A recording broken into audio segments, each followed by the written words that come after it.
these truths to be self-evident. That all men are created equal. As a member of Congress, I get to have a lot of really interesting people in the office. Experts on what they're talking about. This is the podcast for insights into the issues. China, bioterrorism, Medicare for all. In-depth discussions. Breaking it down into simple terms. We hold these truths. We hold these truths. With Dan Crenshaw. The Eagle has landed. There was a boy who hated poverty growing up. He was poor and grew up in the neighborhoods of inner cities of Detroit and Boston. The rundown housing in which he lived had paper-thin walls through which arguments could be heard late into the night. Break-ins and burglaries were common. His father left his mom and brother when he was only 8. In the neighborhood projects in Boston, houses were abandoned, some were burned, and all were crumbling. The conditions of poverty spawned angry, aggressive attitudes among neighbors and everyone in the community. The common emotion was fear. The boy's mother believed in her son, even when the boy's first efforts in school really weren't much to be proud of. The boy let others call him dumb, and the anger came out. One day, he nearly killed a boy with a knife. The mother kept encouraging her small family, working cleaning jobs to put food on the table, and requiring her son to read, make book reports, study, and go to school.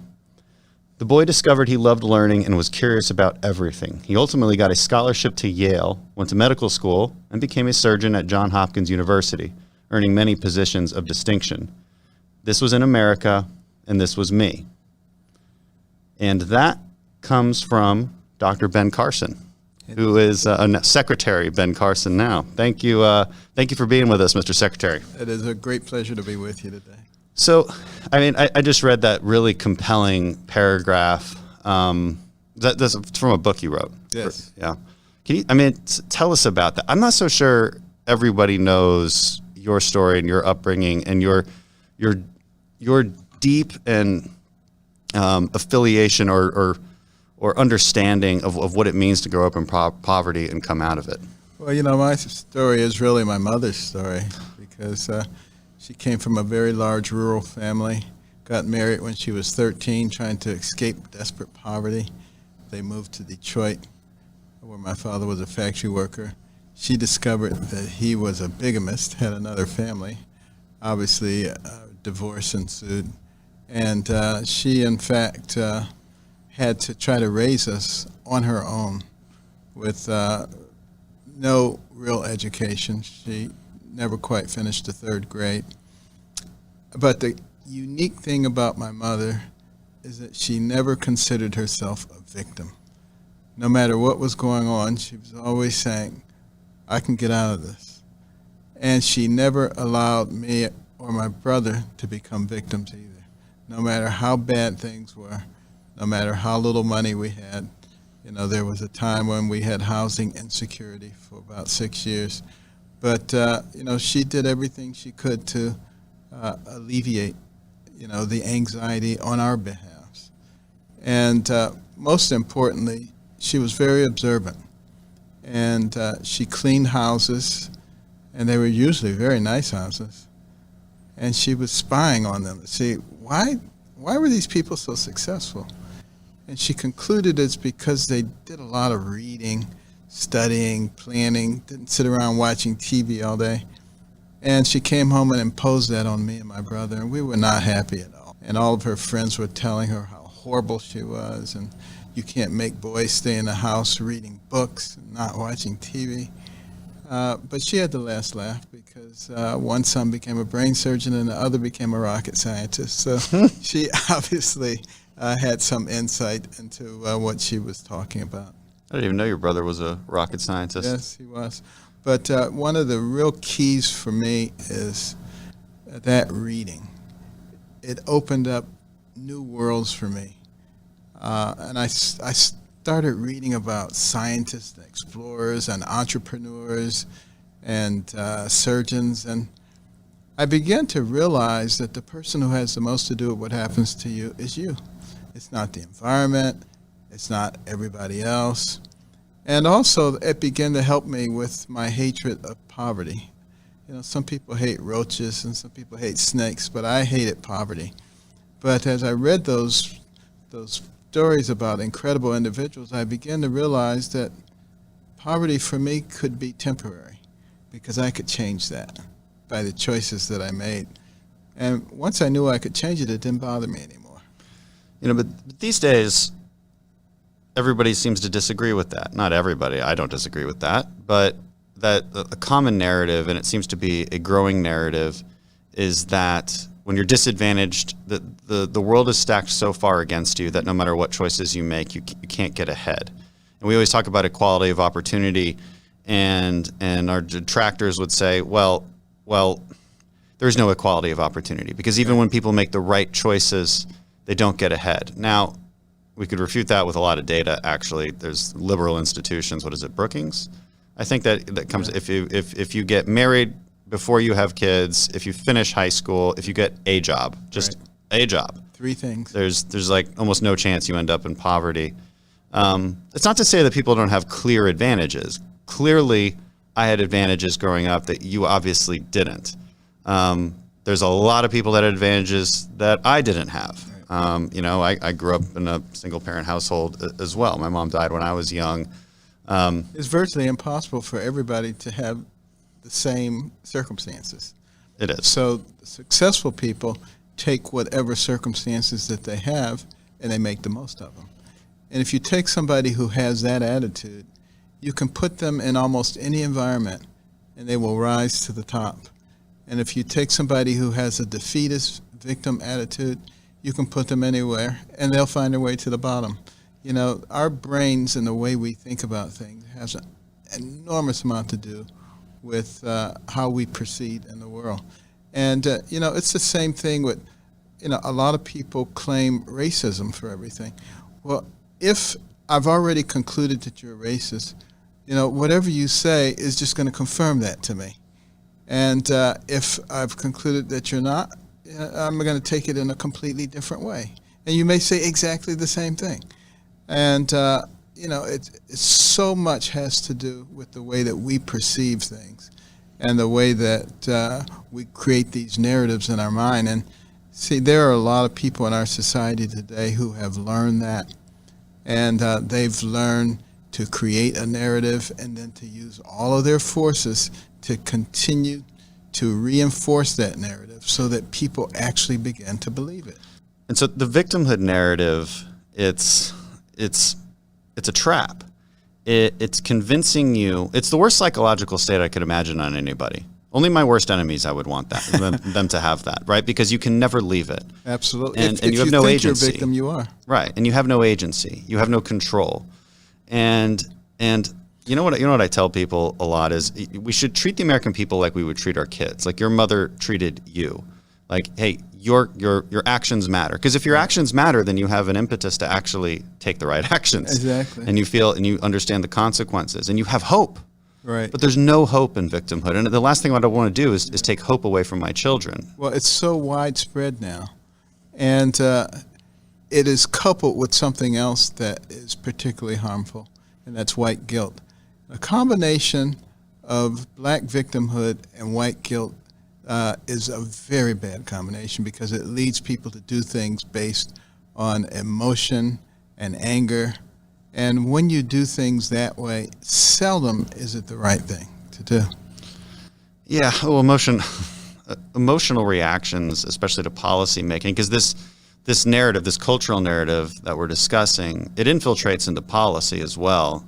And I would love to actually stick to the cultural topics for forever, but we've only got like 15 minutes with you. So we do have to get to the policy stuff. And one thing we noted before we started the recording was I said the left tends to default to whatever the first emotional reaction is in a given policy. So rent's too high, okay, make a law that says rent is lower, as if there's no consequences to that. Exactly. Same with minimum wage, same with all sorts of things. It's like if an elementary school group had a school project and they said, how would you solve this? Well, they would just write a law that just decreased it, right? I mean, oh, look, problem solved. How would you solve hunger? Give them more food. Give them more food. Like, okay, well, there's other issues at stake, like who produces the food? How do those producers know how much to produce, right? Communism doesn't work as it turns out. It actually has how people starve.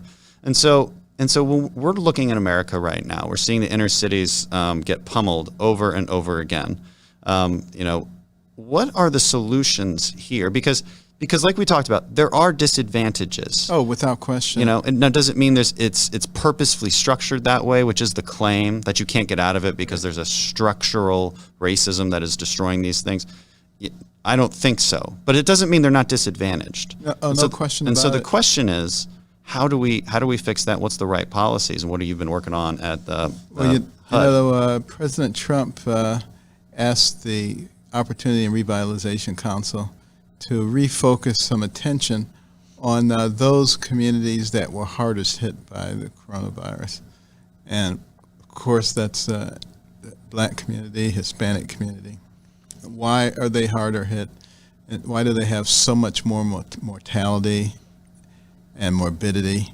It's because of the coexistent variables that exist, the comorbidities: hypertension, diabetes, obesity, asthma, a combination of things that really exacerbates the situation.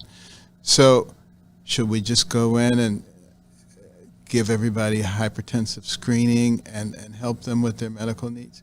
We should do that, but that's not the answer. Going in and testing everybody for diabetes and trying to treat that's not the answer. The answer is... It's too late at that point. Yeah, the answer is, what caused those things? What are the underlying conditions that are producing an environment that is detrimental in the long run? Then you start getting some real answers. There are housing situations that are inadequate, particularly for multi-generational families, and you're trying to protect an elderly person and don't have space.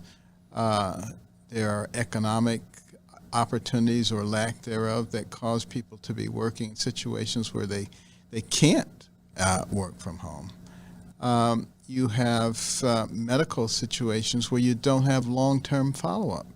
And obviously that is very deleterious in the long run to your health. But the biggest underlying issue is education. Because it doesn't matter where a person comes from, what their socioeconomic situation is, if they get a good education, they write their own ticket in this society. And it doesn't care if you're black or white or Right. yellow or red. It doesn't matter. You get a very good education. And IQ is a huge determinant of success in our society, And right? And IQ isn't necessarily genetic. You can the way you're raised builds an intelligent person. You can educate yourself because, as when I was in the 5th grade, if someone had come along and told you this guy's going to be a brain surgeon, you would have laughed yourself to death. Everybody called me dummy. But, the funny thing was, once I started reading, within a year and a half, I went from the bottom of the class to the top of the class. All the same kids. They all knew me. By the time I was in the 8th grade, I was the only black kid in the class, but I had the highest academic achievement. And one of the teachers got up in front of the class during the ceremony when I was getting a certificate and just sort of really reamed the kids over the coals because they were white and they let a black kid be number one, which means they weren't trying. That's the environment that I grew up in. The kids, on the other hand, were all looking at me and making the crazy sign and pointing to her because, they knew me. We had known each other for years. And, that's the interesting thing. Kids have to be taught to be racist. Yeah. And that's something that we all should come to understand. My mother always taught us that people are people. Obviously, that was reinforced greatly by my choice of professions, becoming a neurosurgeon, operating on the brain, which is what makes you who you are. Yeah. It has nothing to do with your skin color or your hair. It has to do with how you think. Real quick, because you mentioned brain surgery, you were the first one to separate. I'm going to screw up the medical terminology here, but you basically separated Craniopicus twins that were joined at the back of the head. Yeah, unbelievable. have done You were the first one to do that? First one to do that, yes. That is something. And then we've done several other cases after that. But it was quite an amazing endeavor. And I had a lot to do with teamwork. And that's something that I've learned over the course of time, even here at HUD as the HUD secretary, finding the right people and taking advantage of people's skills that makes a big difference in terms of your ability Right. to accomplish things. Let's go back to education policy. So a good education is how you get success in the modern world. I think that Absolutely. everybody agrees on that. Okay, so the Democrats' answer is spend more money on schools. And we would say, well, hold on. Some of the worst performing schools in America have the highest per alumni or per student spending. Like Baltimore. Yeah, and so it doesn't necessarily work. So what does work with education, and what is this administration doing better?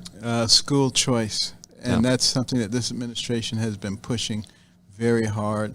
We have the Presidential Scholarship Program, which allows kids in public school to be able to go to a private school or a religious school, any number of possibilities to give a much better outcome. It allows parents to get out of their school district if it's an underperforming school district, or if it's not safe, or the teachers just aren't. Well, schools good are for like you. anything else. If there's competition Yeah, and there's a reason for them to improve, they will. But if they just get everything no matter what.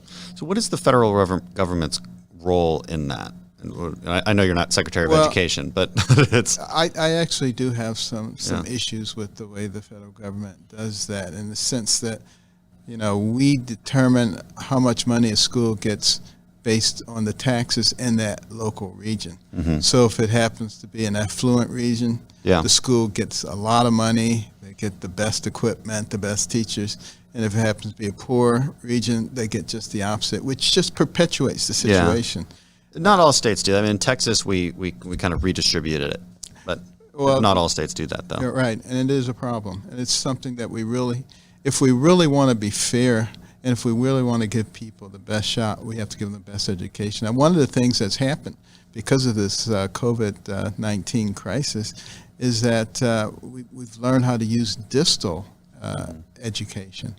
Now it's going to be possible to take the very best biology teacher, instead of putting him in front of 30 students, put him in front of 1 million students. And learning how to use that technology appropriately, I think, is going to open up a lot of opportunities for people. Absolutely. What about opportunity zones? There's a lot of success stories to be told there. This is not a well enough publicized aspect of No, the it Tax isn't. Cuts and Jobs Act, but the opportunity zone legislation, even though it was a partisan Republican bill, it overwhelmingly only and probably definitely overwhelmingly benefits inner city areas. And it allows people to take unrealized capital gains, and instead of investing them like they traditionally do, it encourages them to put them into the opportunity zones, which are chosen by the governors in each state, Yeah. generally economically deprived areas. And the advantage of this program is that there are long-term incentives. Right. You leave that money in for 5 years, you get a 10% decrement and the capital gains tax owed on the original investment.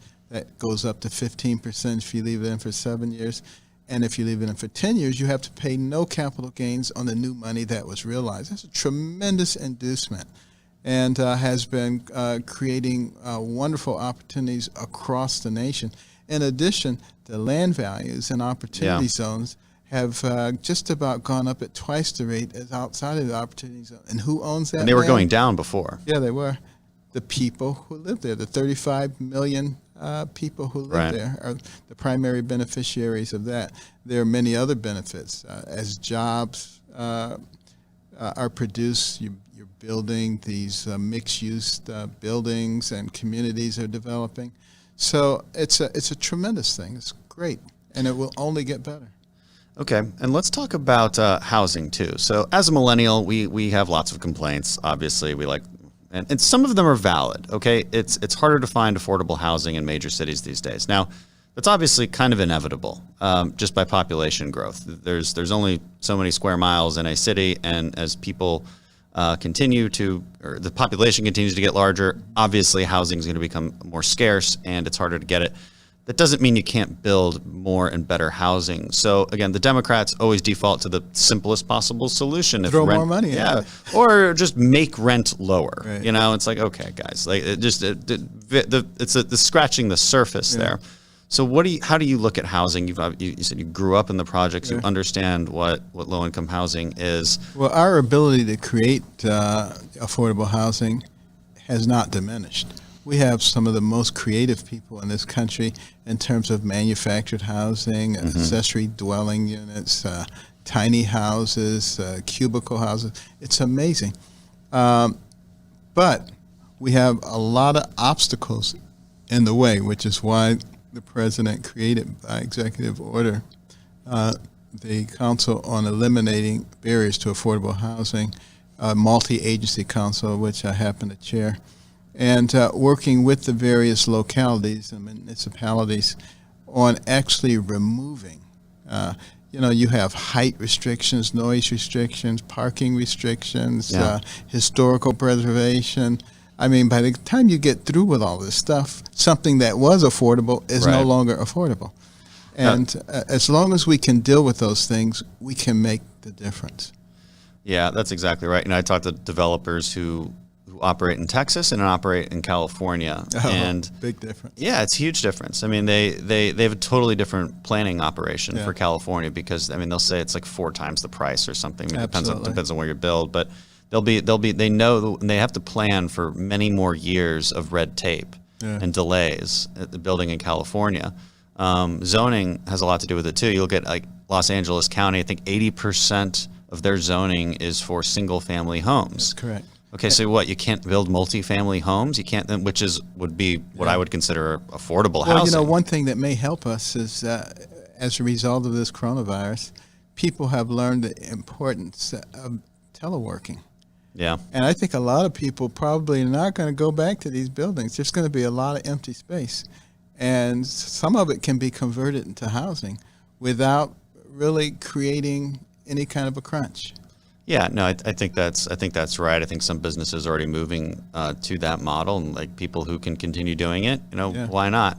I like to see people, but well, you may have to see them virtually. Yeah. But guess what? I don't know if you've had a chance to use some of the virtual reality headphones.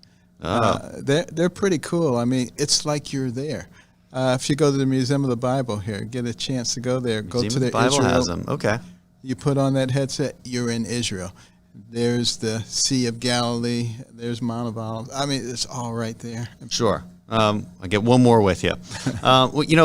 Staying on the housing lines, because places like San Francisco have real problems with affordable housing, probably the worst in the country, or maybe between them and Manhattan.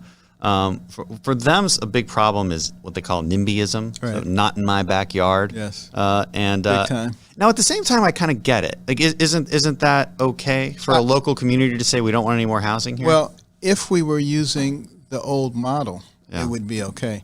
In the old model, the federal government comes in on a white horse with a bucket of money, builds these massive multifamily structures with little forethought or afterthought or any kind of thought. The projects that everybody thinks of. Abandon them. They become the nidus for crime and prostitution and everything else. Who would want that in their neighborhood? Yeah. So I understand that. What we have to get people to understand is we don't do it that way anymore. Yeah. Now the federal government is using public-private partnerships, much smaller developments that are mixed income and mixed use with appropriate support around them. And we're not going to build a multifamily structure in the middle of a block of single-family homes. All of that is taken into consideration. And this makes it possible for your teachers and your police officers, to be able to live in the same neighborhood where they work. That's not going to bring your neighborhood down. And it's a voucher system. That's what we're trying to move to more and more of, right? Where you don't have to be labeled as Section 8 housing every time you walk through the door. You have a voucher, and they take rent just like everybody takes rent. And last week I was in Florida and in Tampa Bay, where they have beautiful developments going on. They're mixed income. No one can tell which is which. Yeah. And they're extremely well maintained, and I've found that all over the country. So this is a way that we can really facilitate people having opportunity, giving them choice vouchers, which allow them to move out. We have a task force which has been working with the various landlords to find out why they didn't want to accept vouchers, and we've discovered a lot of things that are easy fixes, and it's making a difference. That's great to hear, and we appreciate the hard work you're doing, and we know how much you care about it. And so, Secretary Ben Carson, thank you for being on the show. Well, it's always a pleasure, and I want to thank you for your willingness to serve the American people. You already gave more than most people could ever think about in your military service, and we really appreciate it. Well, God gave you 2 eyes for a reason. You only really need one. You're a doctor, you know that. All right. Thank